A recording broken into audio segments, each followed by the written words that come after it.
नमस्कार, मैं हूं विशाल यादव। ये मोदी सरकार अपनी हरकतों से बाज नहीं आ रही है। बार बार सुप्रीम कोर्ट का हथौड़ा और फटकार दोनों लग रही है, लेकिन बावजूद इसके मोदी सरकार जजों के गले तक पहुंच गई है।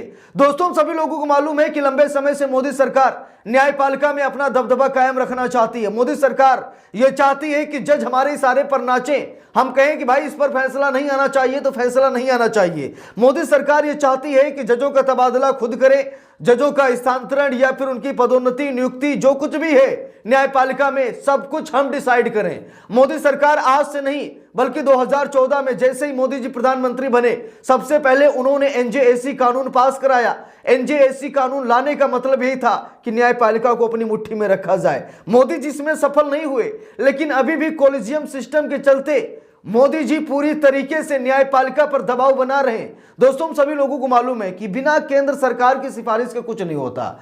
दोस्तों, ये बात कई बार सामने निकल कर आई है कि ऊंची जात के लोगों को ही बड़ी बड़ी अदालतों में जगह दी जा रही है। जज बड़ी बड़ी जात के लोग बन रहे हैं, नाते रिश्तेदार ये सब मतलब जज बन रहे हैं। कोई एक श्रमण जज बन गया तो अपने नाते रिश्तेदारों को जज बना देता है, उन्हें कहीं ना कहीं डिग्री दिलवा देता, कुछ भी मतलब परिवारवाद चल रहा है। एक हिसाब से सुप्रीम कोर्ट में आज सुप्रीम कोर्ट के जस्टिस ने कॉलेजियम सिस्टम पर सवाल उठाया है कि कॉलेजियम सिस्टम के तहत जब स्वीकृति के लिए केंद्र सरकार के पास पत्र जाता है तो भाई सब कुछ तो केंद्र सरकार ही कर रही ना।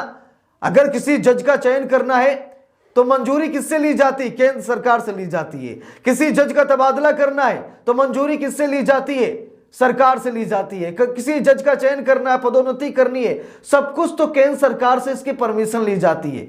यानी कि कॉलेजियम सिस्टम पर अब सवाल खड़ा हो गया है कि कॉलेजियम सिस्टम खत्म कर दिया जाए, कुछ ऐसी व्यवस्था बनाई जाए जिससे कि न्यायपालिका खुद स्वतंत्र रहे, किसी से राय मशवरे की जरूरत नहीं है उसे कि सरकार से पूछे कि साहब ये फलाने हैं, इनको हम जज बनाना चाहते हैं। अब साहब को पसंद नहीं आया, साहब उसे पेंडिंग रखे हुए हैं, साहब उस व्यक्ति को जज ही नहीं बना रहे, अप्रूवल ही सरकार नहीं दे रही, तो न्यायपालिका कहां स्वतंत्र है? देखिए, खबर भी सामने आई है, लिखा भी है, जज होंगे, अदालतें होंगी, लेकिन सुप्रीम कोर्ट के जज ने कॉलेजियम सिस्टम पर उठाए हैं गंभीर सवाल। तो सुप्रीम कोर्ट के जज ने कॉलेजियम सिस्टम पर क्या कहा है दोस्तों, हम सभी लोगों को देखना चाहिए। देखिए, लिखा भी है, उन्होंने कहा कि जब कॉलेजियम खुद ये रिकॉर्ड करता है कि तबादला केंद्र सरकार के अनुरोध पर किया गया है तो ये स्वतंत्र प्रक्रिया में कार्यपालिका के सीधे हस्तक्षेप का प्रमाण है।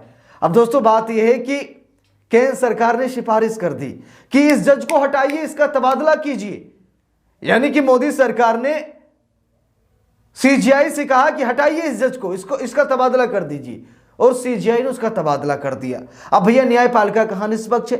भाई, जो जज सरकार के खिलाफ एक्शन लेगा तो सरकार तिलमिलाएगी, सरकार जरूर कोशिश करेगी कि जज का तबादला कर दिया जाए। तो क्या कॉलेजियम सिस्टम उसका तबादला ही कर देगा? दोस्तों, बात यह है कि एक मध्य प्रदेश हाई कोर्ट के जस्टिस हैं अतुल श्रीधरन, इन्होंने मोदी सरकार के खिलाफ फैसला सुनाया था। ठीक है, तो मोदी सरकार ने उस समय सीजीआई रहे जस्टिस बीआर गवई से कहा इनका तबादला कर दीजिए, और उनका तबादला भी कर दिया गया। यानी कि मोदी सरकार के कहने मात्र से पूर्व सीजीआई बीआर गवई ने तबादला कर दिया। तो इसी बात को लेकर आज जज साहब भड़क गए हैं। जज साहब ने कहा कि उन्होंने कहा कि जब कॉलेजियम खुद ये रिकॉर्ड करता है कि तबादला केंद्र सरकार के अनुरोध पर किया गया तो ये स्वतंत्र प्रक्रिया में कार्यपालिका के सीधे हस्तक्षेप का प्रमाण है कि सीधे कार्यपालिका ने हस्तक्षेप किया है। देखिए, लिखा भी है, सुप्रीम कोर्ट के न्यायाधीश जस्टिस उज्जवल भुइयां ने न्यायपालिका की स्वायत्ता और कॉलेजियम प्रणाली में सरकार के बढ़ते हस्तक्षेप को लेकर कड़ी नाराजगी जताई है। शनिवार को पुणे में आईएलएस लॉ कॉलेज में एक व्याख्यान के दौरान उन्होंने स्पष्ट कहा है कि न्यायपालिका के लिए सबसे बड़ा खतरा बाहरी ताकतों से नहीं बल्कि भीतर से है। देख लीजिए, जस्टिस उज्जवल भुइयां साहब ने कहा कि न्यायपालिका को सबसे ज्यादा खतरा बाहरी ताकतों से नहीं है बल्कि कुछ अंदर ऐसे गद्दार बैठे हुए हैं, कुछ ऐसे सिस्टम बने हुए हैं जिनसे खतरा है। देखिए, लिखा भी है, अतुल श्रीधरन के तबादले का उदाहरण देते हुए कॉलेजियम के फैसले पर असंतोष व्यक्त किया।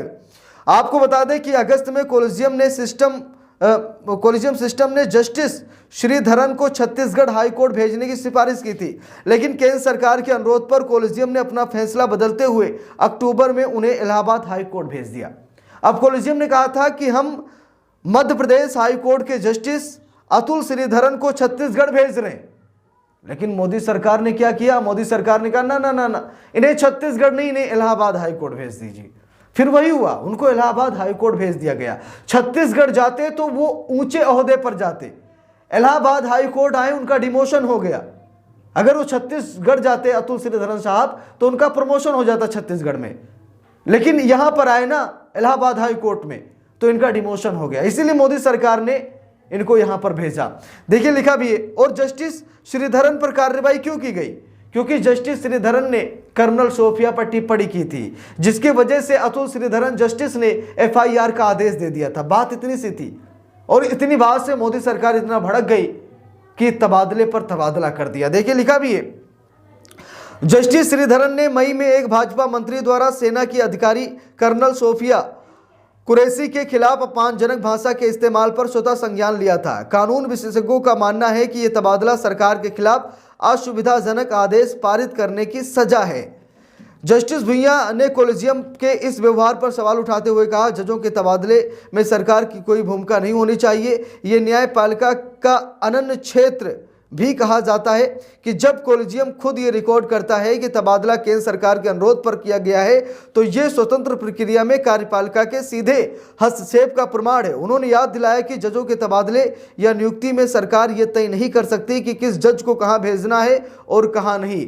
संवैधानिक नैतिकता और जजों की शपथ, देखिए लिखा भी है, जस्टिस भुइयां ने संवैधानिक नैतिकता पर जोर देते हुए कहा कि देश लोगों के शासन से नहीं बल्कि कानून के शासन से चलता है। उन्होंने कहा, यदि न्यायपालिका अपनी साख खो देगी तो कुछ भी नहीं बचेगा। जज होंगे, अदालतें होंगी, मामले भी सुलझ जाएंगे, लेकिन न्यायपालिका की आत्मा गायब हो जाएगी। उन्होंने कॉलेजियम के सदस्यों से आग्रह किया कि वे बिना किसी डर या पक्षपात के अपनी शपथ पर अडिग रहें और सिस्टम की अखंडता बनाए रहें। कॉलेजियम प्रणाली में सुधार की जरूरत है।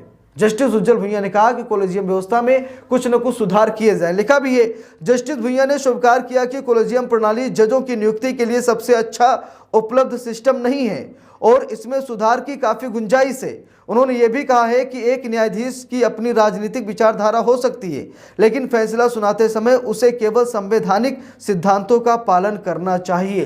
तो दोस्तों बात यह है कि जस्टिस उज्जवल भुइयां साहब पूरी तरीके से फायर हो गए। जस्टिस उज्जवल भुइयां लगातार ये प्रयास कर रहे हैं कि ये सरकार किसी भी तरीके की मनमानी ना कर पाए, लेकिन कॉलेजियम सिस्टम में कुछ ऐसी गड़बड़ियां हैं जिसको सुधारे जाने की बहुत ही ज्यादा जरूरत है। और सुप्रीम कोर्ट के वरिष्ठ जजों को यह काम करना चाहिए कि न्यायपालिका को पूरी तरीके से सरकार को अलग कर दिया जाए, यानी कि सरकार का कोई दबदबा ना हो, सरकार कोई मनमानी ना कर पाए, सरकार किसी भी तरीके का कोई हस्तक्षेप ना कर पाए। तो जस्टिस उज्जवल भुइयां के लिए एक लाइक तो बनता है। कमेंट करके जस्टिस उज्जवल भुइयां साहब के बारे में 2-4 लाइन जरूर लिखिए। वीडियो को लाइक शेयर, अगर चैनल पर नए हैं सब्सक्राइब करके सपोर्ट कीजिए। मिलते हैं दूसरी वीडियो में, तब तक के लिए बहुत बहुत धन्यवाद।